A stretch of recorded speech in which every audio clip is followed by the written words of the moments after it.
नमस्कार दोस्तों, मैं हूं एडवोकेट डॉक्टर अजय कुमार पांडे और आप देख रहे हैं 4C सुप्रीम लॉ। आज हम चर्चा करेंगे दिल्ली हाई कोर्ट के एक ऐतिहासिक फैसले पर। इस फैसले से आज स्पष्ट हो जाएगा कि पैतृक संपत्ति और विरासत में मिली संपत्ति में क्या फर्क है। यह इतना महीन फर्क है कि लोगों को अक्सर इसके बारे में कंफ्यूजन रहता है और इस कंफ्यूजन के कारण वो अपनी करोड़ों की अर्जित संपत्ति खो देते हैं। इसीलिए ना सिर्फ आज मैं इस अंतर को स्पष्ट करूंगा इस ऐतिहासिक फैसले के माध्यम से, बल्कि मैं आपको बताऊंगा कि आप इस फैसले से कौन सी ऐसी सावधानी या सबक ले सकते हैं जिससे आपको अपनी संपत्ति के बेहतरीन प्रबंधन करने में मदद मिलेगी। आप ये वीडियो अंत तक देखें क्योंकि यह जानकारी आपके लिए, आपके जानने वालों के लिए और आपके परिवार के लिए बहुत महत्वपूर्ण साबित हो सकती है। तो आइए सबसे पहले हम चलते हैं और समझते हैं कि यह मामला था क्या, जिसमें यह विवाद सेटल्ड हुआ वंस फॉर ऑल, या जिसका यह विवाद था पैतृक संपत्ति और विरासत में मिली संपत्ति का। स्वाभाविक है यह विवाद संपत्ति से जुड़ा विवाद है। इसमें एक याचिकाकर्ता ने, एक पिटिशनर ने एक पिटीशन लगाई दिल्ली हाई कोर्ट में, जिसने संपत्ति पर यह कहते हुए दावा पेश किया कि यह उसकी पैतृक संपत्ति है और जिसके कारण उसमें सभी उत्तराधिकारियों का हक बनता है according to Hindu succession act.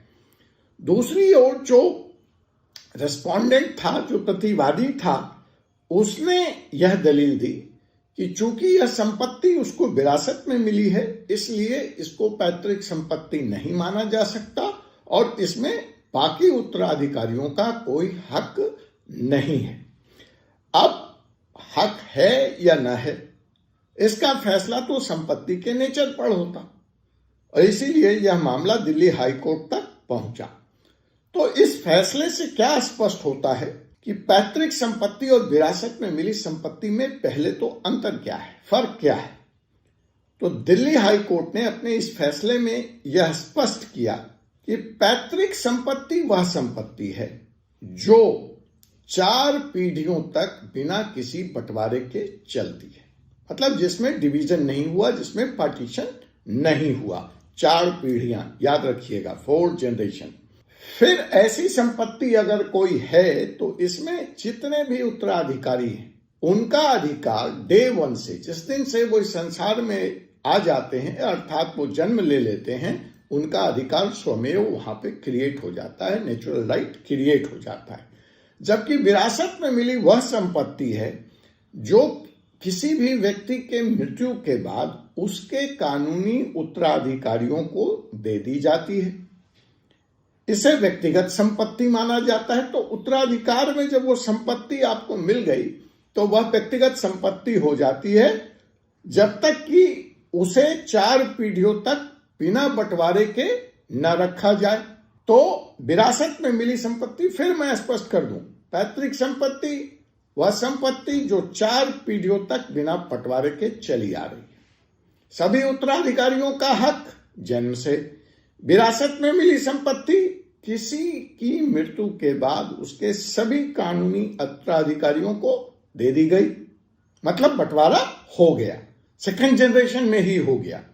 तो यह व्यक्तिगत संपत्ति मान ली जाएगी और अगली 4 पीढ़ियों तक अगर फिर उसमें बंटवारा ना हुआ तो वो फिर पैतृक संपत्ति मान ली जाएगी। बंटवारा हो गया तो बात यहां पे खत्म हो गई। कोर्ट ने इस अंतर को स्पष्ट करते हुए अपने इस फैसले में कहा कि अगर कोई व्यक्ति विरासत में मिली संपत्ति को बेचता है या किसी भी तरह से उसे ट्रांसफर करना चाहता है तो वह पैतृक संपत्ति का स्वरूप नहीं ले सकती। अब दिल्ली हाई कोर्ट ने इस मामले में फैसला यह दिया कि अगर एक व्यक्ति ने संपत्ति खुद अर्जित की है और इसे अगली पीढ़ी को वसीयत विल के जरिए दे दिया तो यह विरासत में मिली हुई संपत्ति मानी जाएगी। पैतृक संपत्ति के लिए जो क्लाउज दिल्ली हाई कोर्ट ने माना वह यह है कि पैतृक संपत्ति यह तभी होगा जब वह बिना बंटवारे के 4 पीढ़ियों तक चलती आ रही हो। तो इस फैसले ने कानूनी रूप से यह स्पष्ट कर दिया कि पैतृक संपत्ति पर दावा तभी ठोका जा सकता है जब संपत्ति के इतिहास में कोई व्यक्तिगत स्वामित्व क्रिएट ही न हुआ हो 4 पीढ़ियों तक। अब इससे जो सबक मिलती है, हमको आपको जो सीखना है, जो जानना है, जो समझना है, वह यह है कि अगर आप चाहते हैं कि आपके जाने के बाद आपकी संपत्ति को लेकर आपके परिवार के बीच में कोई कानूनी जंग न छिड़े, तो सबसे पहले तो आप संपत्ति के दस्तावेज को साफ और सही रखें। उसका रिकॉर्ड मेंटेनिंग बहुत जरूरी है। दूसरा है, आपको यह भी जानना होगा डॉक्यूमेंट्स को सेफ और सिक्योर रखने के साथ साथ कि संपत्ति का प्रकार क्या है, अर्थात वह पैतृक संपत्ति है या व्यक्तिगत संपत्ति है या वह संपत्ति पैतृक संपत्ति से व्यक्तिगत विरासत में मिली संपत्ति का दर्जा प्राप्त कर चुकी है। यह भी जानना बहुत जरूरी है। अब यह जानने के लिए आवश्यक शर्त कैसा है, टिप क्या है, कैसे ऐसा सुनिश्चित किया जा सकता है? तो सबसे पहली शर्त जो है कि अगर आप चाहते हैं कि आने वाले पीढ़ियों में इस बात को लेकर जंग न छिड़े, तो उसका आसान सा रास्ता है कि किसी भी तरह के संपत्ति विवाद से बचने के लिए आप अपना वसीयत लिख जाएं, ताकि नेक्स्ट जनरेशन में वो प्रॉपर्टी डिवॉल्व हो जाए, जिसको जानी है चली जाए आपकी इच्छा के अनुसार। और दूसरी बात, वसीयत को कानूनी रूप से पंजीकृत करा लें। उसके सभी शर्तों 9 या 10 शर्तों का पालन सुनिश्चित करें और उसकी स्पष्ट जानकारी किसी एक्जीक्यूटर को या अपने परिवार के किसी अन्य सदस्य को छोड़ जाएं।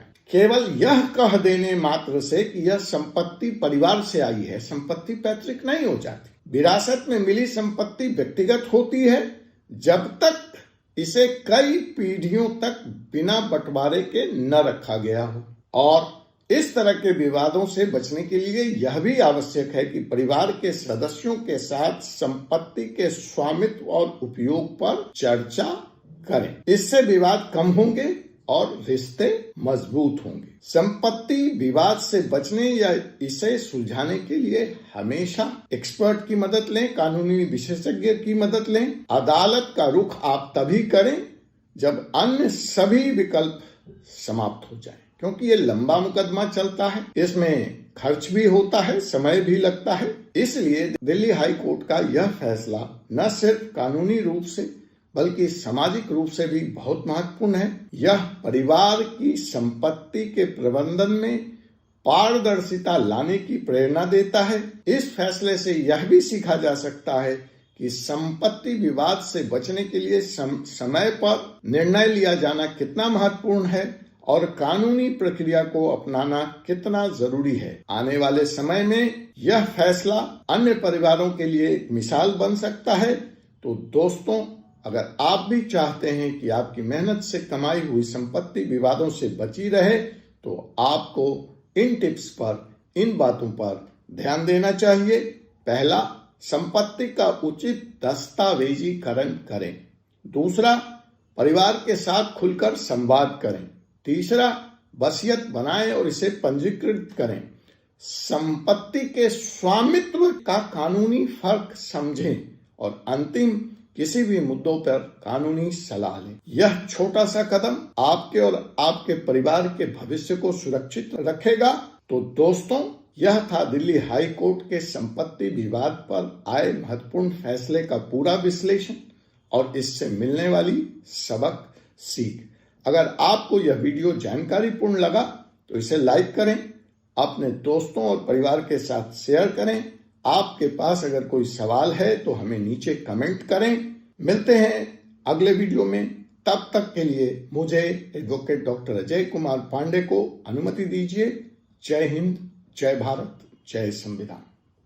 कानून की बात सच्चाई के साथ।